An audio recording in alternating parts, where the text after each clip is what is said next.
and welcome to Octomoves Member Spotlight, where today we have Michael. Hi, Michael. How are you? I'm doing good, thanks. So let's start from your introduction so that people know who we're listening to. Okay, well, that sounds good. And actually, before I do that, may I just say a thank you to you? Um, our relationship, even though this is the first time that we've talked, it starts 2 years ago because I've been at this for a little over 2 years now. And you're the guy who has been coaching me for 2 years, through your videos and through your online content and that sort of thing. And I have listened to your and watched your videos for hours and hours and hours, watching them and then trying them and figuring out, what am I doing wrong? What do I need to change? And going back and forth. And I've gotten really, tried to pay really close attention, very, very particular attention, so that my skills can improve and stuff. So anyway, I want to say thank you for me, but I'm sure there's a whole audience out there all around the globe that is just as grateful for everything that you've done for them as well. So thank you so much. I wanted to start with that. Thank you. Thank you for your kind words. That put a huge smile on my face. Okay, so as you said, my name is Michael. I'm from Chicago in the United States. I'm 70 years old. I'll be 71 here in about a month or so. And I've been at this for a little over 2 years. I've always been an active kid. I was in competitive sports when I was in, grade school, and played competitive sports in high school and college. I did a lot of intramurals. I played a lot of competitive racquetball for many years and competed in tournaments and that sort of thing. I lived in Colorado and did a lot of skiing every weekend, doing a lot of skiing. First one's on the mountain, last one's off the mountain, that sort of thing. So, and then I've spent hours and hours and hours in the gym and in parks and in everywhere else. So when the pandemic started, I was looking for something. I started with weighted ropes, and my Achilles tendon got a little sore. So I started looking for an alternative, and that's what really brought me to flow rope. There were a couple of guys at my gym that I kind of saw, and I had no idea what it was. And one of the trainers kind of pointed me in the right direction, and from there I went online and I found you, and I found Octomoves, and I found my Phoenix, and I found my Octoforce. Later, and it's been an absolutely transformative journey for me. It's I'm older than I've ever been, but I'm moving better than I have in years. And that's the thing, that's the thing that I appreciate more than anything else. As I get older, I want to maintain my ability to move. And what I find is in the gym, we can spend hours and hours in the gym, but most of what we do and most of what everyone does in the gym is defined in two dimensions. So, we're lifting weights, we're running, we're doing whatever it is we're doing. And dynamic movement is in a little bit short supply. It's there, obviously, kettlebells and other things like that we can do, but the dynamic movement and the ability to coordinate and symmetry and all these things that come into play with a flow rope, that's the thing that has really drawn me and made me a huge fan. So I guess that's my introduction. I'm not a coach. I'm not a teacher. I'm not in the fitness industry. I have helped others and introduced others to flow rope, and I enjoyed that quite a bit. And I joined together with people at the gym and other members and trainers as well. So anyway, that's my introduction.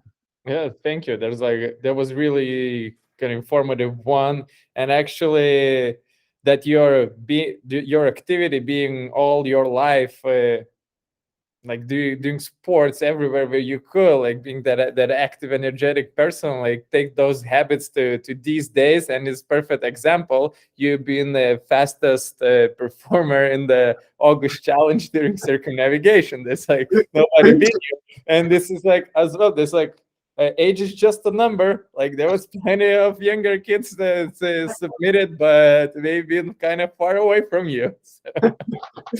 So, Congrats. Yeah, like this is actually was really amazing to see, like and this is I really love to seeing like how you're doing all the training and all of that, because that's what I've strived. That's where I want to be when I will be 70.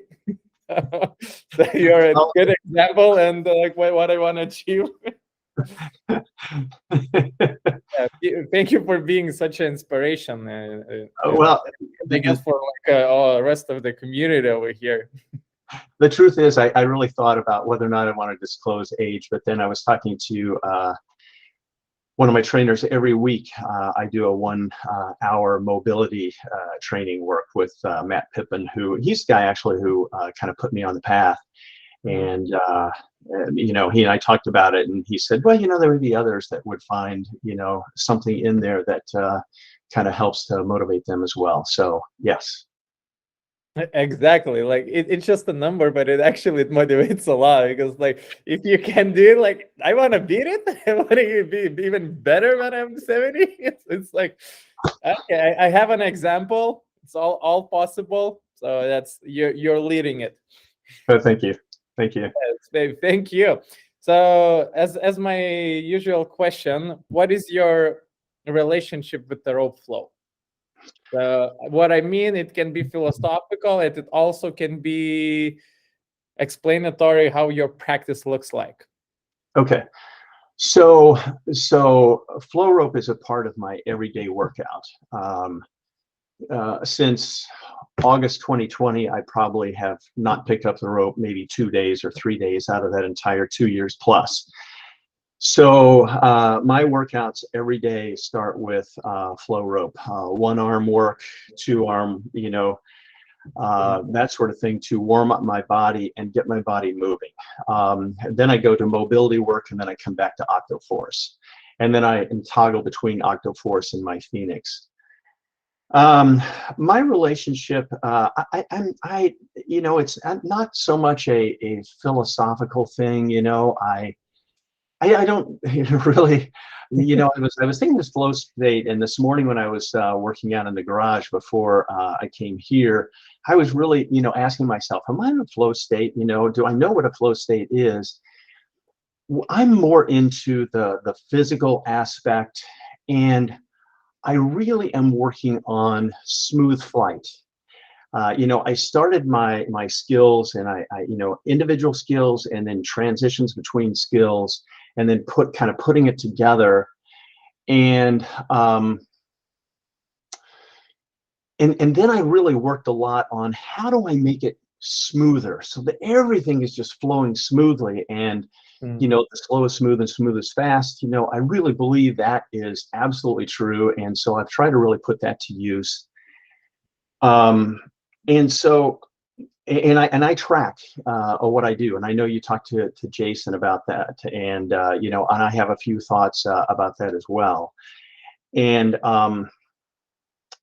yeah, so my goals are to, you know, get my heart rate up, maintain my heart rate. My goals are to move my body in very dynamic ways. I have, you know, learned how to, if there are parts of my body that need attention, I can use the rope to direct, you know, movement to, you know, to certain parts of my body. I can extend my movement, you know, whether it's rotational movement or whether it's, you know, more of a 360 type of movement, that kind of thing. So my relationship with my rope is, let's go out there and let's, you know, let's kind of pound it out, and let's have a great time doing it, and let's see how well, you know, the body's moving today. And it's every day, you know, it's like pick it up and get some work in, you know, put the work in.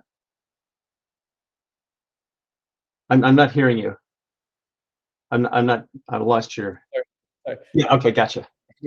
One thing that I picked up from what you've been telling, which I really like, you have that idea that it's more important how you move your body than what the rope does.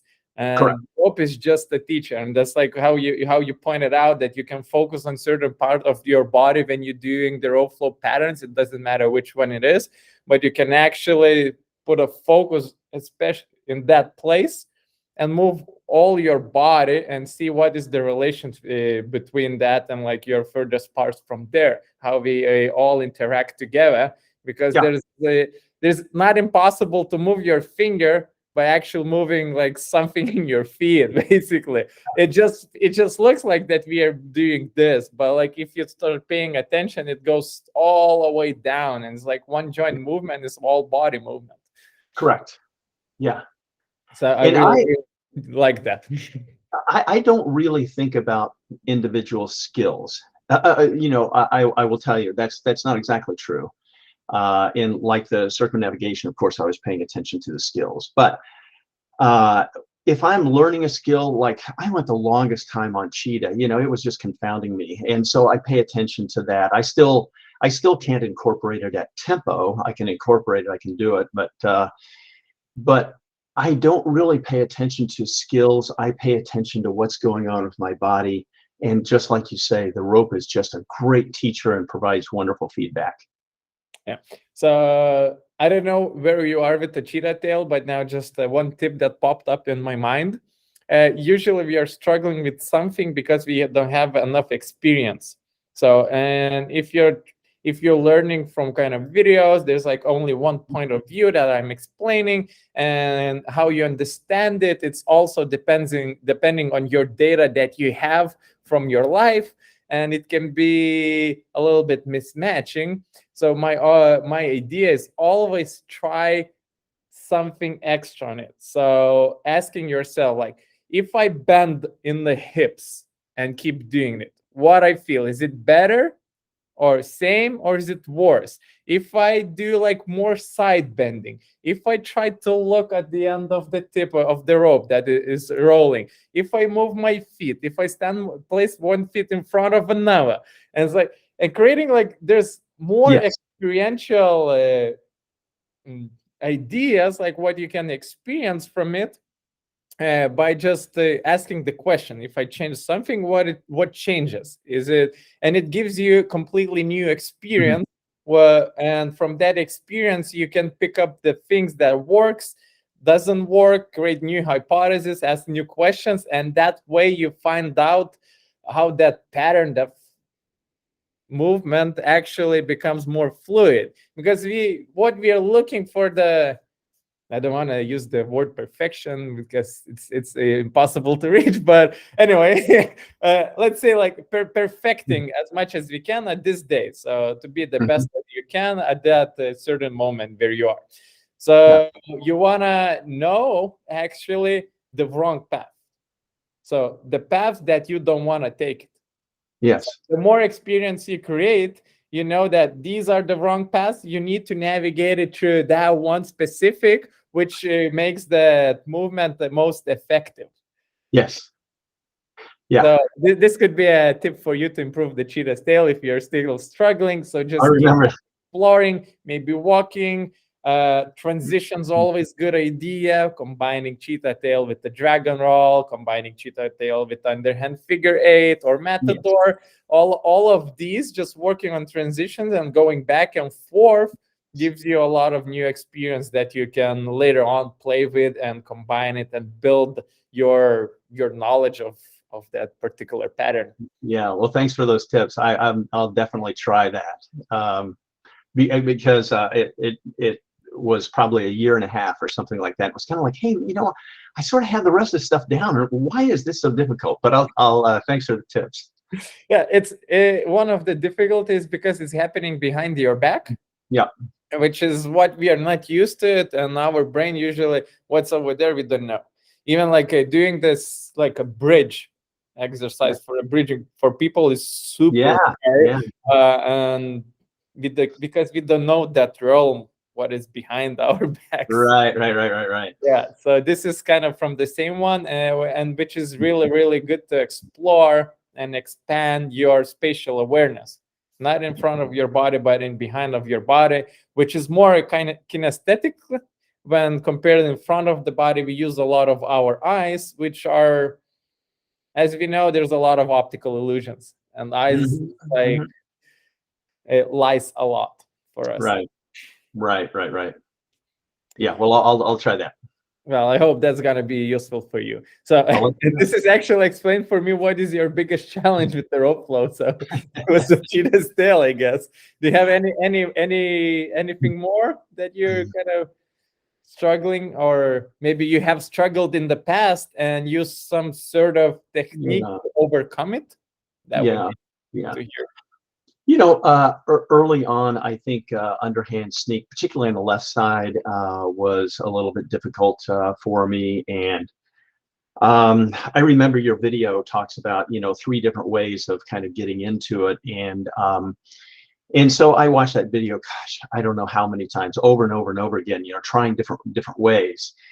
And now it seems pretty easy. Even today, in alternating underhand sneaks, I sometimes slow it down and really try to observe exactly what's going on with my hands, with my wrists, with my arms, with my body.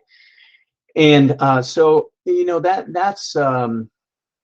that's one thing. And what I have found, and I've told others, is look, if you're doing a good dragon roll, you know, move to your left, you sneak, move to your right, sneak, move to your left, sneak, move to your right, sneak. And, I basically said, look, if you know how to do a dragon roll, you know how to do a sneak. You just don't realize that you know how to do it, but you really do. And so, that, and then, of course, we talked about cheetah, that as well. Some of the overhead stuff, I really like that because it opens my shoulders. My shoulders are a constant, it's a constant work for me to keep my shoulders working the way I want them to. So um, a lot of what I do is I try to figure ways that I can move my shoulders and put work into my shoulders, just like I was saying before, is using the rope to target certain parts of my body. Yeah. So I bet the Octoforce made a good use for you for that shoulder opening stuff. Oh, I mean, it's absolutely fantastic. I do it after the mobility work because I want to already have some opening, Hmm. in my shoulders. But then I do a lot of the, side. And one of the things that I like is the warm up movement that you use, where you put it in front of you, loop it over the back, and loop it back to the front. That is a really, really good, opener for me. And then I love to like crank it up and everything. What I don't like is I don't like when it slams into my legs, which it does every single day. So my legs are bruised, and I've read other people commenting about, how good do I have to be before it stops hitting my legs. And I kind of feel like, if I'm not hitting my legs, I'm not trying hard enough. I hit myself all the time, every day I hit myself, but it's okay. I'm doing well. I'm okay. Sorry, I've been a little bit interruption was in the internet, I guess. Good. Yeah. No worries. So I hear the part about your hitting legs.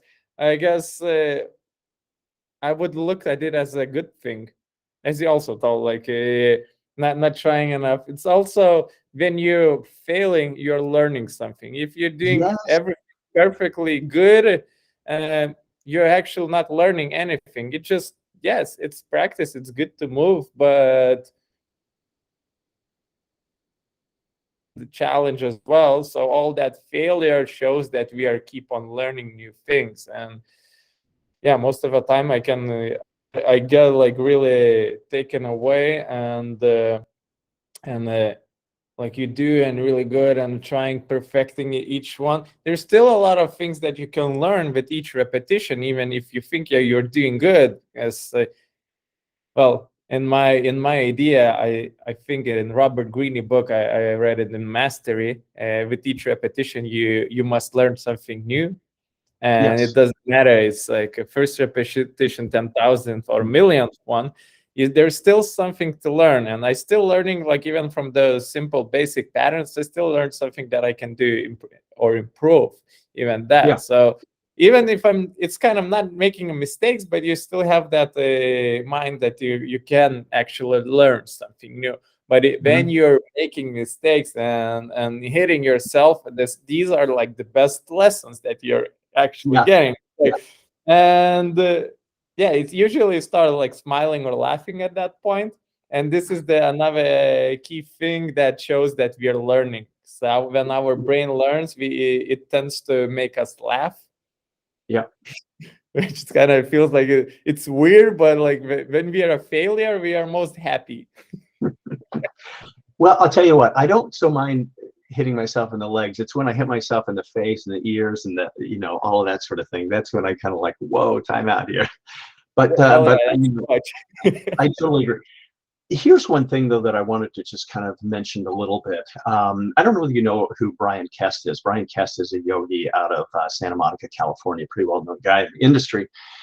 And one of the things that he just harps on, he says, there's no point in looking at somebody else and watching somebody else when you're doing yoga. He said, there is no perfect pose, and that's one of the things. There is no perfect pose because he says, look, we're all different. Our bodies are different. Our makeup is different. We come with a different set of attitudes, experiences, that sort of thing. So there's no perfect pose. And, I've thought about this whole idea of skills, in flow rope. So an overhand matador, underhand, all the different skills. What is the perfect overhand matador? And I believe that there is no such thing. There is no perfect skill. Why? One is, just as Brian says, we come to it with different bodies and different experiences, different point of view, different goals, these sorts of things. But the second thing too is that there are infinite ways, and Theo mentioned this too, there are infinite ways of entering, exiting, that sort of thing. So you could literally do an overhand matador and do it 1,000 different ways. Exactly. Well, okay, out of those 1,000 different ways, which one is perfect? And the answer is all of them. I mean, if the rope is flying smoothly, you're having a good time, you're getting something out of it, that's good. So there is no perfect, I don't think there's any perfect skill, just like there isn't any perfect pose. Yeah, I will pick up the quote from the surfing that I know and revert it to rope flow. Who's the best rope flow or rope flowist or rope flow me, whatever you want to call it? Yeah. Yeah. So that would be the one that is having most fun. Yeah. It doesn't matter what is your skill level, but if you're having fun, you're the best one and you're having the best time. Yeah. Yeah, considering about which move is the perfect and how it needs to be performed, uh, we cannot tell that from watching from outside. You can only tell it for yourself inside. This feels effortless, feels so good that I want to keep doing, and like this is what I call perfect for myself. Right. If you're talking about the variation of that pattern, that's what I teach in the exploration task. Like doing the single pattern, I do that with the matadors. I don't know if you watch this video, but I you have. probably did. So there's like the Mhm. crossing Mhm. hand can touch different parts of the body, and Yes. there's Yes. so much that it becomes completely different pattern Yeah. at these days. When I've been doing that like 2-3 years ago, I've been doing all those patterns by just having this exploration task idea, that concept, that what if I do that? What if I do that? And I can go, and like at the end of the day, like doing the matador ends up to alternating underhand sneak.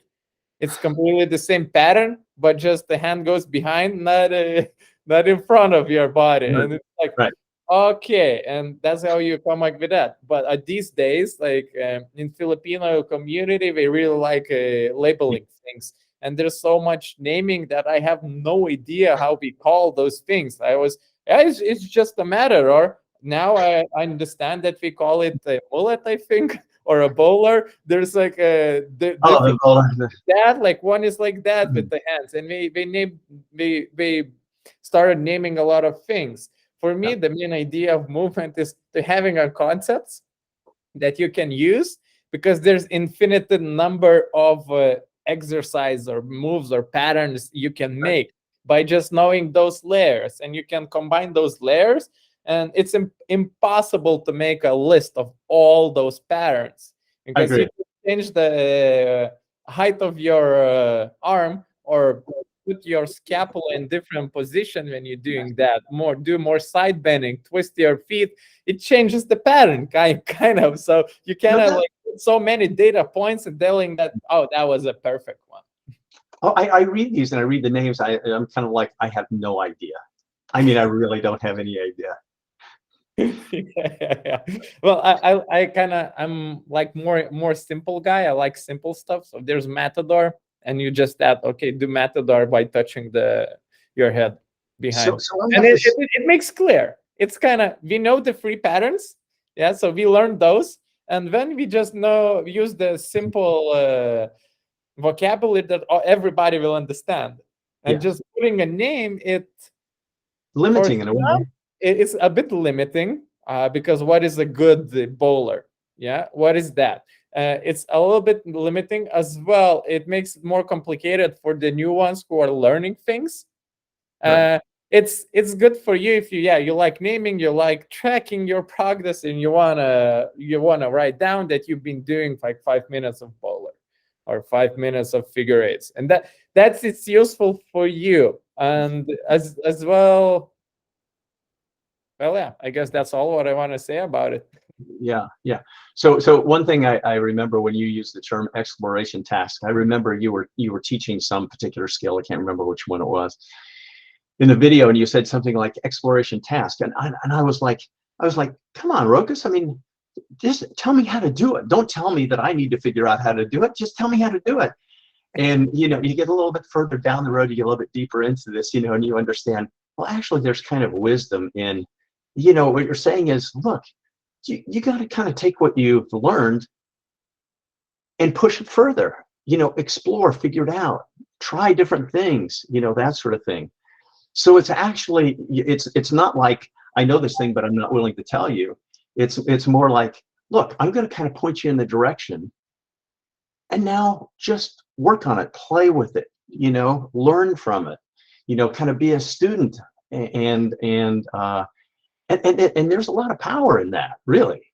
It's good stuff. Yes, So yes, it is. I'm no longer frustrated, and so you're no longer on my bad list. You're on my good list. That's good. Well, I guess the perfect example would be for people who actually, if you go with somebody or riding with somebody, and there's some other person is driving, and you go to destination, and you kind of don't know how you got in there. But if you need to take it on your own, it's like, damn, I don't know how to go there.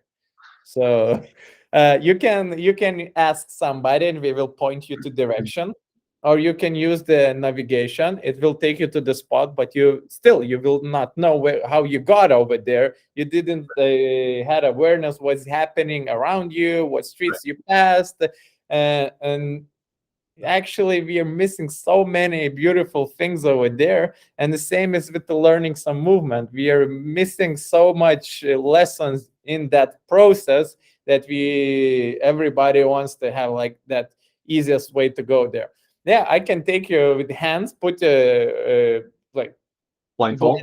blindfold, but grab your hand and like take you over there, and it's all right, you will know how to do it. But I rather choose from the coaching perspective to stand on that crossroad and show you, if you want to achieve that, go there. Mm-hmm. How Yeah. you get in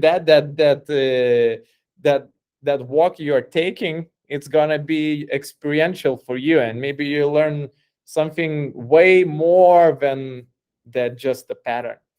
Mm-hmm. Mm-hmm. And I get that constantly, and people actually commenting, and then saying like, can you make why there's no explanation how to do like around the world, which is the circumnavigation with standing on feet at the same. I already told you how to do it. It's just a little bit limiting one, that you just need to not move your feet as much, like as you've been doing. It's completely the same move, but and that's the reason for people to start seeing those things, to Yeah. start connecting, to start identifying, so we can actually learn and grow, and not just be like directed and told what we need to do and do it blindly and without thinking. So Right. it also teaches the like thought processing. not only just learning something simple, but also like a thought process. Yeah. Well, one of the things you mentioned, kind of going to a particular place, navigating to a particular destination, which kind of brings us a little bit to goals. And I don't think there is a destination. In fact, I think, if we think in terms of flow rope and we think in terms of a destination, then I think we're really putting walls and constraints around ourselves, because I don't think there is a destination. I think it's a journey. And I think, as we progress in our journey, we're continually going deeper. We're continually understanding more about how we move, how we move in space, what the rope is teaching us, and all of that. But it's not like I'm trying to get to a place, because if I get to that place, now I'm going to want to get to another place. I get to the top of this hill, and now I notice that there's another hill, across the valley. So now, and so there, I guess the goal is the journey, and the journey is improving yourself every day. And for me, as we get older, 10 years from now, I want to be able to move the way I can move today. And that's, if I can do that, then I'm gonna feel like Well, that's the goal, actually. That's yeah. the goal. But that goal process is exploring and doing. Yes. There's nothing wrong with having a goal that you actually go and achieve, but that goal can be formulated differently. Like, yeah, I want to achieve 100 dragon switches in a minute, which is crazy one. I used to have one, but I kind of left it over because each practice is a dark place to get there. Mentally, it requires a lot of yourself. Maybe I will get back at some point, because nobody achieved that. I saw one of your videos on that, and Yeah, I had you were 96, and that was my best. And it's like, I don't know if I want to try it one more time. It's such a painful experience, and it's super dark place, but to be there. But sometimes it's good to go to that experiences, and you learn a lot of lessons over there as well. yes, And these certain kind of goals put you in some sort of accountability yeah. in yourself, because to achieve that you need to put the work in, and for some people it is Mhm. really important. Okay, it can be some sort of skill that we want to learn, but it's not the end of the goal. This is just a goal in between. So Yes, this is integral. one Yeah. step of the staircase. Yep. So it's good to have like a big goal and the smaller goals. Yours is more like a meta goal that you're having. So Right. like you have everything inside of it. So you can have so many like small goals, Yeah. and like, for example, that you've been the fastest guy that did the circumnavigation, and that the goal of the challenge was to be the fastest one. So you kind of had a goal, and you've been doing, and you kind of you enjoyed the process, like, by doing it. I You did. did, yeah, but it's not over. You keep on doing your practices where you have like bunch of different goals over there. Right. Right. No, that's exactly right. That's exactly right. Well, we're kind of explaining things now. Yeah, which is nice. I really, really, really like chatting with you.